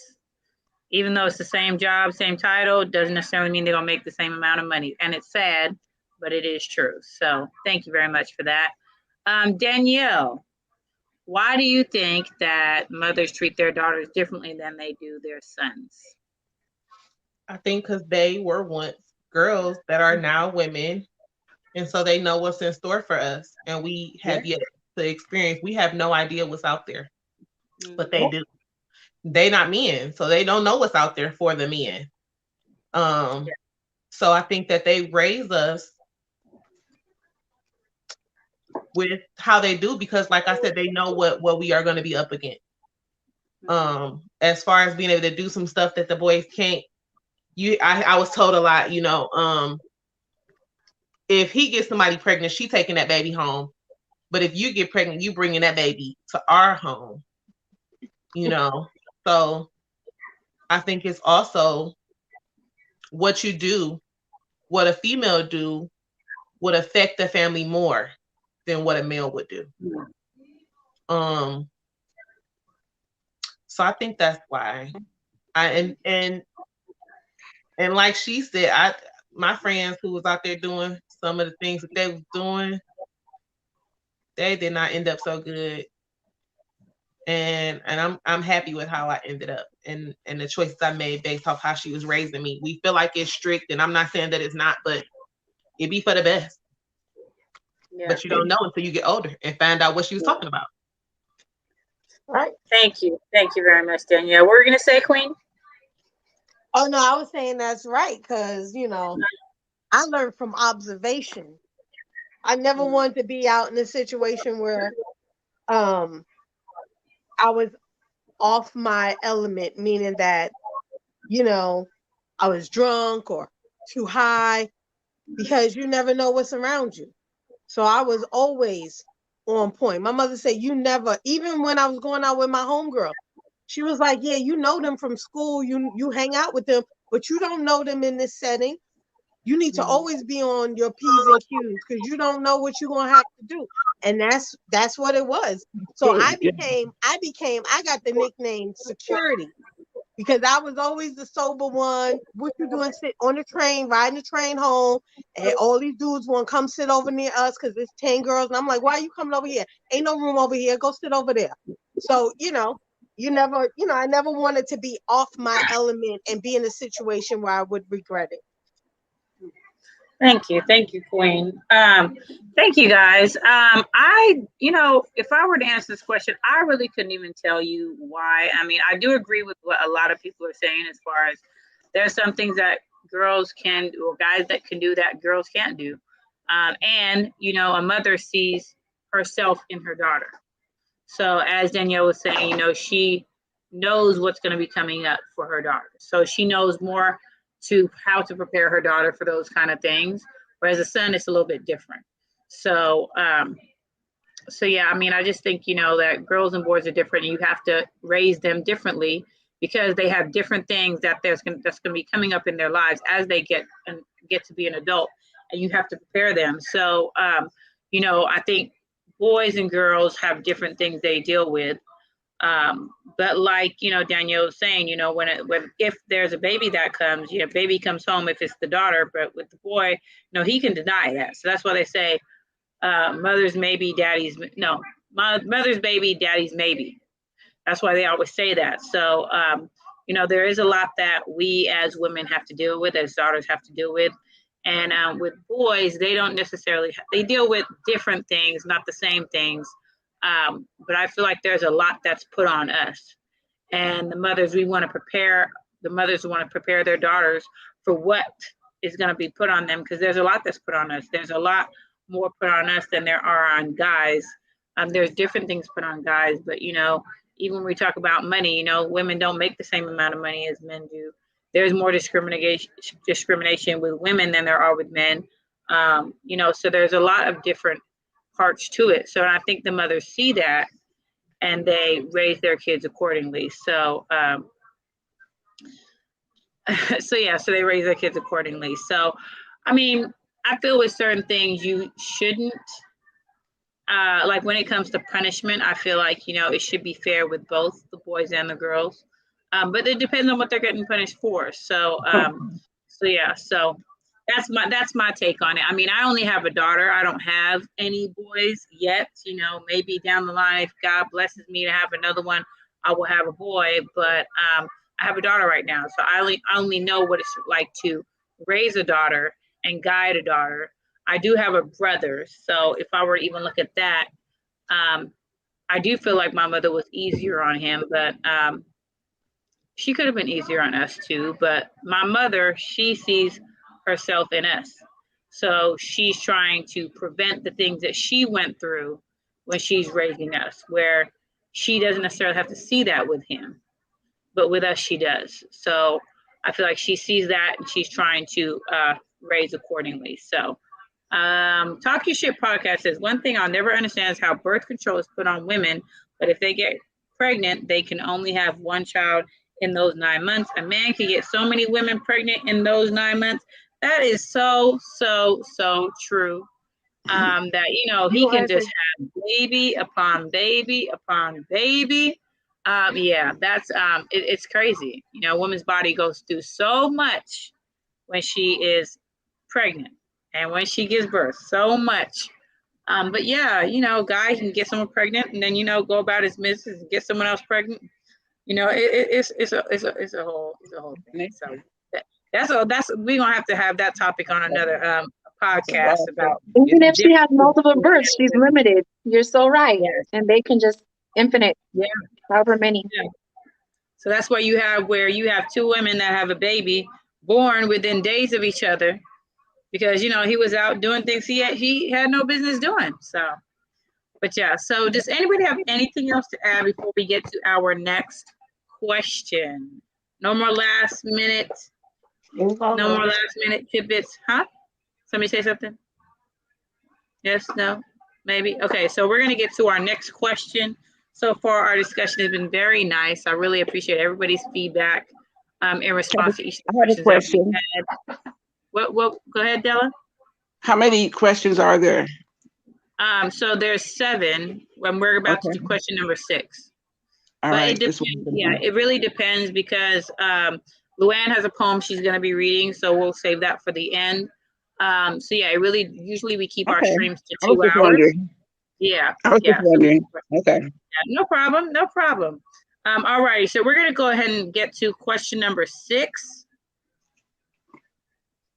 All righty. If you had to say one piece of advice from your mom and pass it down to your daughter or your future daughter, what would that be? So what piece of advice would you pass down to your daughter or your future daughter that came from your mother?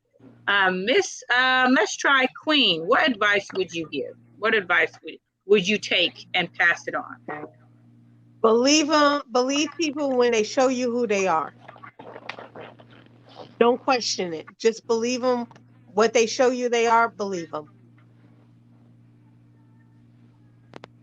And that's what I would pass down, and it's helped me out a lot. I mean, I hate to say when I don't listen to it, and she's been alive when things have happened, and she's like, yep. She said, I know something happened with that little girl. You don't want to tell me. I told you. So yeah. So that's what I would pass down.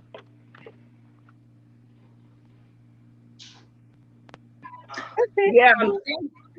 Thank you, Queen. Thank you very, very much. Let's see. Mrs. M3, what advice would you pass down to your daughter or your future daughter? What advice? I don't have kids now, but I do have lots of nieces and nephews. And two things my mom used to tell me: every closed eye ain't sleep, and every goodbye ain't gone. And the other thing that she would say. Wait, what was that? I'm sorry. Every closed eye ain't sleep, and every goodbye ain't gone. So, basically, your beauty gets you in the door, but your personality and who you are, that keeps you there. Your smarts, what you have up here. So that's the things that she would tell me when I was growing up. So, and I would definitely, and I do pass that on to my nieces and nephews, though they've heard it from her, those that were born when she was alive. And so we continue to live that way. Thank you for that. Thank you very much. And thank you, Queen, for the advice that you passed down. Thank you very much for that.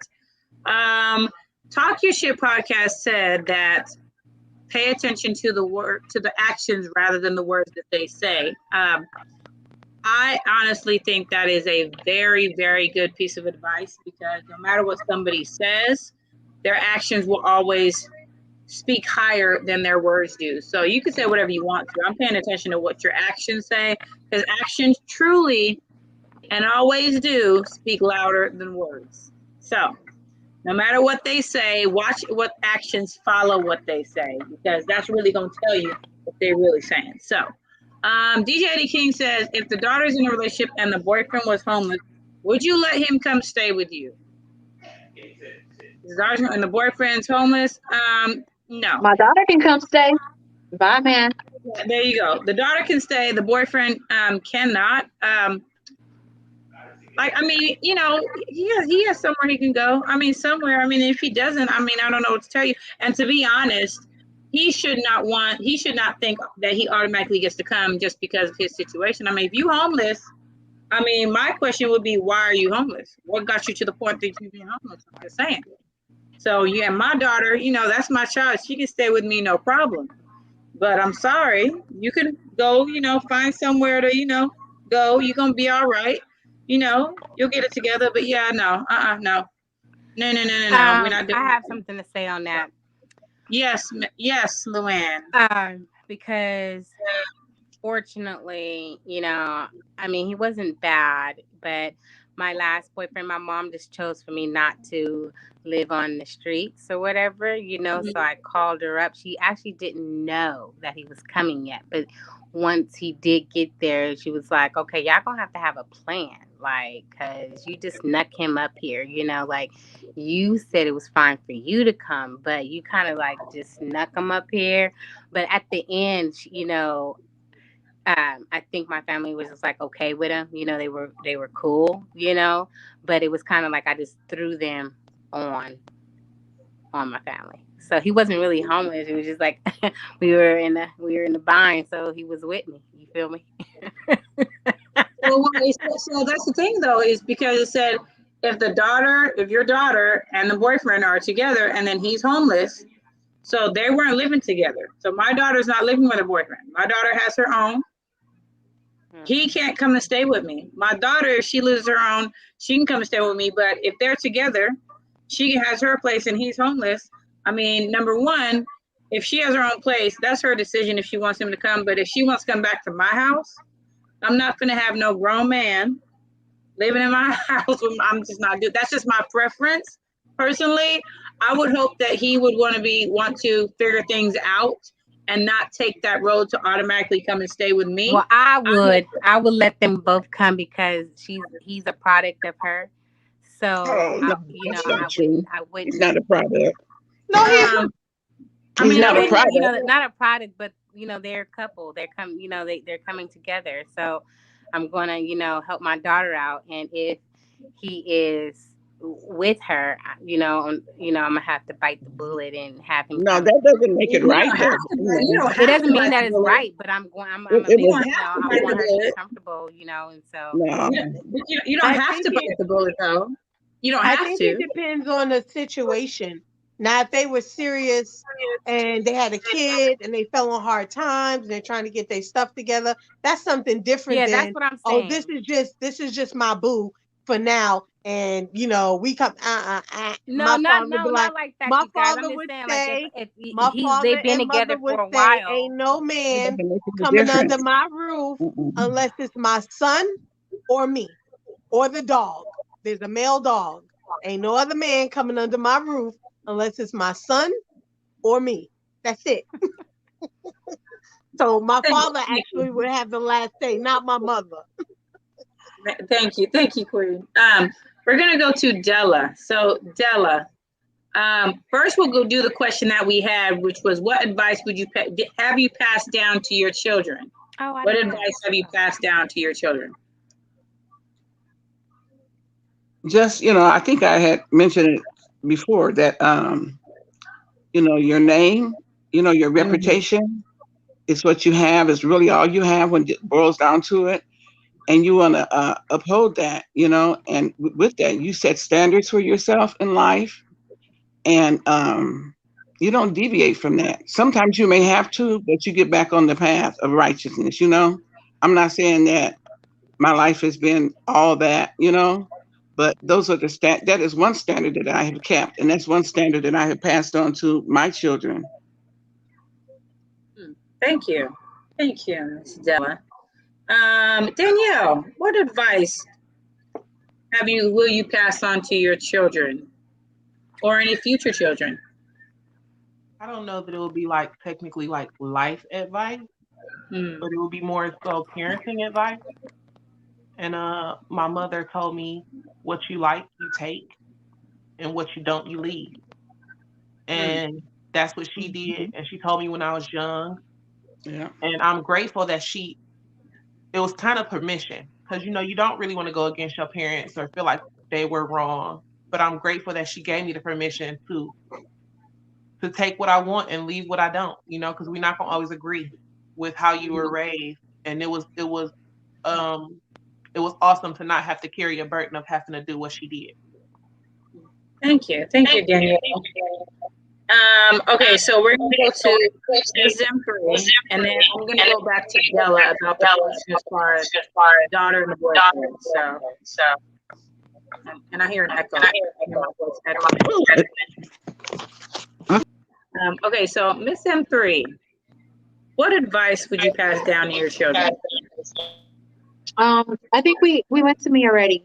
Just yeah, you didn't go to me, Wait, Tammy. oh, no, I'm sorry. See, yeah. I'm trying to get around to everybody. Okay, so as far as me, so my mother is Jamaican, and so she has sayings that some people may not necessarily understand. So she would say something like, "Cow can't hear, head belong to butcher," kind of thing. So pretty much meaning that.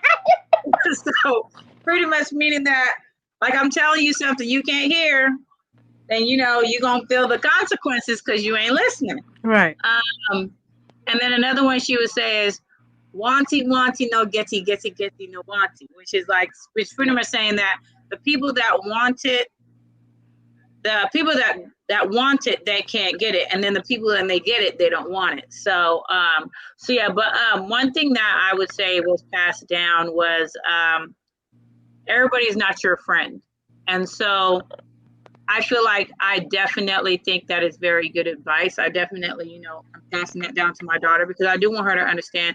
And I pass it down to my students, to be perfectly honest, that, everybody is not your friend. And some people who you think are your friend are not. So you need to be very mindful about who you interact with, who you tell your secrets to, because people will tell your business and then pretend like they didn't tell your business. Right.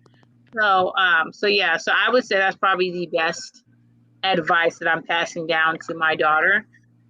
So yeah, so other than that, DJ Eddie King, he said, what is the age limit to get out there your house age limit? It's interesting because I feel like in other cultures, they allow their kids to stay for as long as they need to, where I feel like in America, it's very much, once you turn 18, you out the house. My thing is that as long as my daughter is doing something productive as far as she's working, going to school, then I have no problem with her staying. But if you are in my house, you ain't doing nothing, you're not doing nothing to better yourself, then, maybe it's time for us to talk about, you doing something to better yourself, and maybe it's time for us to talk about you going, because at some point you have to want to be better and do better. You have to have that mindset.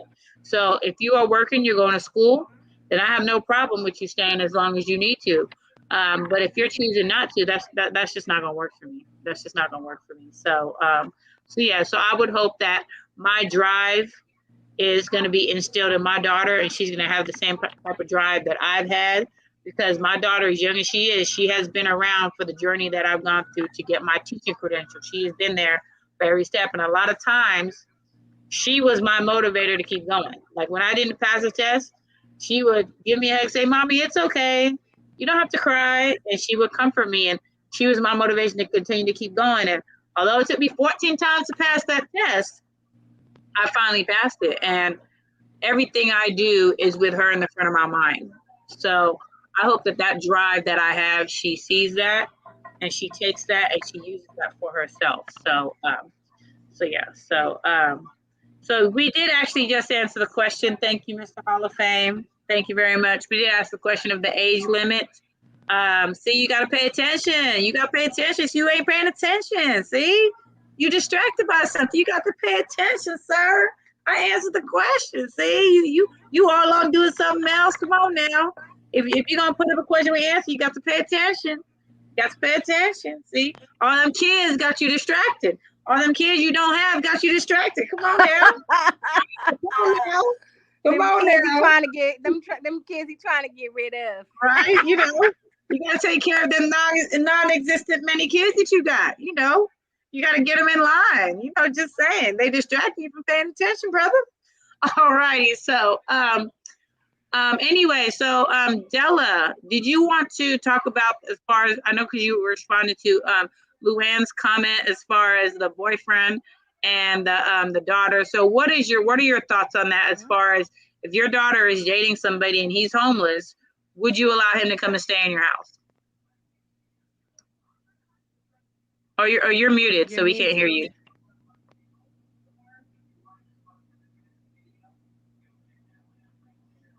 It's her nails.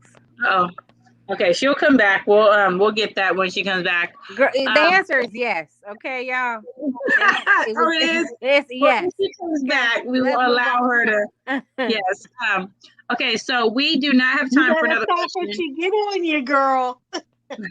but we I know do that's have why I'm saying it why time. she ain't in here. Okay. We do have time for a poem. And lovely Luann Love, Miss Patty Penny, has a poem she's going to share with everybody watching. All righty, Miss Luann Love, please, please, please share your beautiful gift. Yes, this poem is called A Daughter's Dream. It's a little long because y'all know I usually have it short and sweet, but I kind of made it a little long for y'all. Hope you guys like it. Okay, it's A Daughter's Dream. I dreamed that I prayed for you. I asked God for you. I longed for you. I needed you. I cried for you. I wanted to feel the love I had for you before I knew you. I was trapped in the wrong life and I wanted to get to you. My heart, my words were the key to you. A daughter's dream. I dreamed that you were my teacher, my guide, my mentor, my pride, my mother. I dreamed a dream of peace, laughter, fun, and mostly hope. I dreamed that you hugged me tightly, saying you'll never let go. I dreamed that you would have I dreamed that I would have you by my side. When I cry, when I fall, and when times have gotten the best of me, I dreamed that you just prayed for me. I dreamed that you were having the same dream as me. I dreamed that God gave us, and nothing could have been better. I dreamed that you were my lifetime 4 more times. I dreamed that you loved me unconditionally and so much more. I dreamed I saw your face that said you were so proud of me. I dreamed I was a perfect mother, just as you have been to me. A daughter's dream come true. And that's it. There, That is let, so let me let me nice. let me get the sound effect. Hold on one second. Let me get the sound effect. Let me get the sound effect for you. She is so crazy. Yes, we got to do the sound effect. Hold on, we got to do the sound effect. Really, Tammy? We got to do the sound effect. That was beautiful. Hold on. Was Let me see it? if I You can get guys to it. liked it? It was. Ready? Hold on.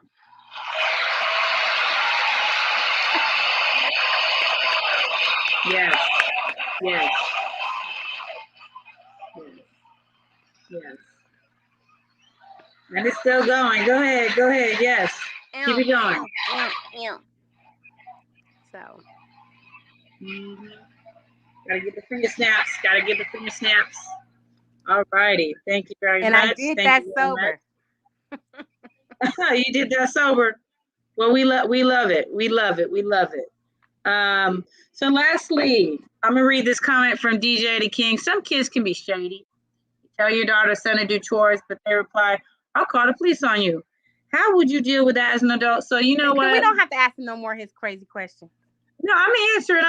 So I'll tell you what. I don't know if it would go to that extreme just because you ask your child to do chores. I can't see it going to that extreme. I just can't see that. But you know what? I'm not going to even really be able to respond to that, you know, just because I can't see that happening because that just doesn't happen. When I ask my daughter to do chores, she does chores. So Well, I can't really respond to that as far as what I would do because I don't have to deal with those kind of things. So, well, Tammy, yes. I Yeah, will it's say this. not against the I don't know if law. my mom is still It's not watching, against but the law. I don't know if my mom is still watching, but I'm gonna tell a story. She may get on here and cuss me out, but um, to answer your question, Eddie, she wouldn't necessarily call the police, but it would be something like, okay, if she wanted to go to church, you're dragging your feet, and she'll say something like, no, you don't have to go to church, but you can't be in this house. So do you want me to take a chair and put it out in front for you? So, I mean, it's not to force you to go to church, but she's giving you a choice. Okay, so you don't want to do that. Oh, you don't want to clean that you don't want to clean that floor? All right, so don't bring your ass in the kitchen then. My kitchen is closed. So now I'm giving you now I'm giving you I'm giving you an option. Oh, you don't want to take a bath? Oh, you can't get in my bed in them nasty sheets. I mean, in that bed with your nasty behind. So now it's like, okay, I better go in there and take a shower because I can't really go in the bed because, I'm gonna be woke up at 3:00 in the morning if those dishes are not done, or like literally, if we had our chores and we didn't do those chores, oh, she's waking us up. Okay. Oh, Miss Della is waking us up, honey. Okay. I I can remember being relate. woke up. Oh my Froze. goodness. Luann, let's go. I can relate. Look, my mom, the same. It was about the choir. So I'm asking, can I go to the middle school dance? I didn't go to any dances, but don't feel sorry for me. I've more than made up for it as an adult. Look, middle school. Mom, can I go to the dance? Yes, you can go to the dance, but don't expect to sing in the Sunday school choir tomorrow. My brother, I don't care what mama said. You ain't going to that dance. Love it. Love it. I Well, love, my husband calls my family the ghetto Brady Bunch because I love doing chores because my mom and my dad would make fun of it. They would blast some music. We all had a chore to do, and it was like a party in the house. You couldn't hear nothing. That's how loud the music was. So that's that was me. So I don't like cleaning now, but I loved it as a kid. I love it. I love it. You guys are so awesome. So awesome. We are coming to the end of our lovely stream for today. Remember that if you watched, please feel free to hit that like button and subscribe to Knowledge and Relationships because we are so amazing.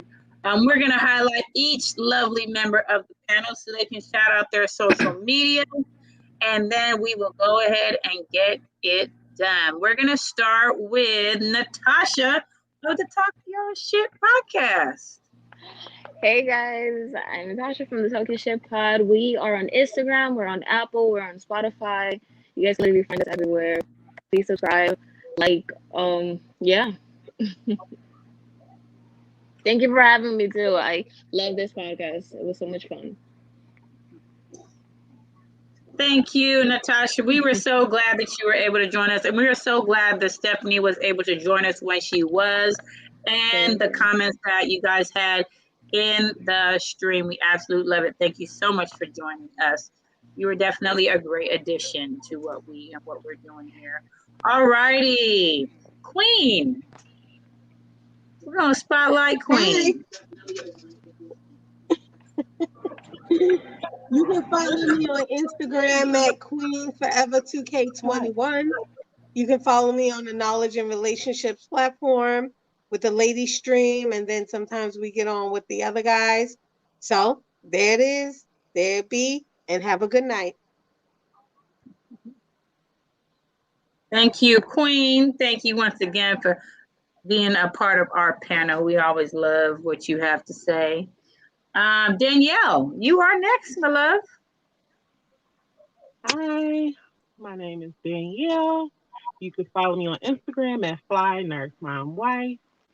Saturdays here, Mondays and Thursdays also, because they be just invite me to everything they do. I'm so grateful. And I'm starting my own YouTube channel, A Sip of D. Content coming soon. Thank you, Danielle. Thank you very, very much. All righty. Miss Penny Penny, otherwise known as Luann Love, who had the beautiful poem that we heard. Thank you. I'm glad that you all love my poem. Also, thank you for allowing my mother to grace her face on our podcast today. You guys learned my government name. Please take it out your heads. I have Luann Love on Facebook, and then Ladybug5150 on Instagram. And I just want to say today was a really, really good podcast. I really enjoyed it, and I'm looking forward to more. Thank you, Miss Petty Penny. Thank you, otherwise known as Luann Love. All righty, then we have Mrs. M3. Hi, everybody. I really enjoyed today's podcast and just being able to honor our mothers living and gone from us, but still here through us, their legacy. I am here on Saturdays with Knowledge and Relationships. I enjoy being a part of the Women's Podcast. And thank you so much to our guests that came and visited with us today. We appreciate you and see you next Saturday. Thank you, Mrs. M3. Thank you very much. And now, your host, me. All righty. Thank you once again for tuning into our podcast. Thank you for the guests that came. We absolutely love it when people join the panel and also are able to give their feedback. We absolutely love it. So thank you to Natasha. Thank you to Stephanie. You guys go ahead and definitely check out the Talk Your Shit podcast. Thank you for Miss Della, who was a part of the stream. Absolutely loved getting your feedback. It was great to have you on here. And I am on Instagram at First Lady Tammy 916.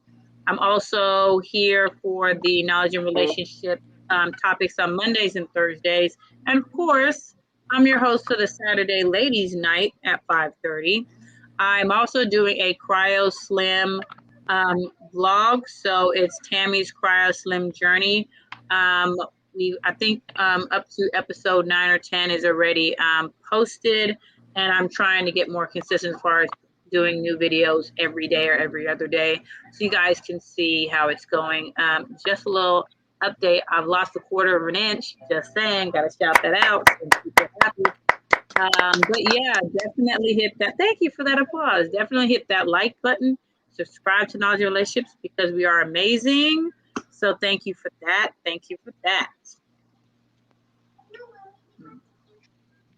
So thank you so much for joining us. Next week, we are talking about women entrepreneurs. It's part of our women empowerment topic. So we're talking about women entrepreneurs. We're going to have some women entrepreneurs on here to talk about their business and everything that they love about it, what they've gone through.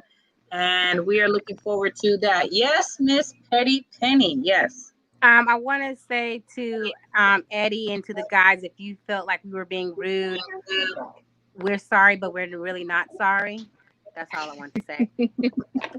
Thank you, Luann. Thank you very, very much. Before we go, shout out to Gator Girl. She says she got to catch a replay. You know what, Gator Girl? It's all good. We still love that you were able to come on and give a little comment real quick. So we want to definitely shout you out because we know you tune in when you can. So absolutely love it. So, but for now, we are done for the night. Make sure that you tune in next Saturday for our next women empowerment topic.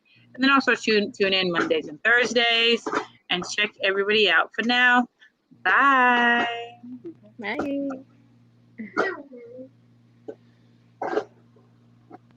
Love you, Mario.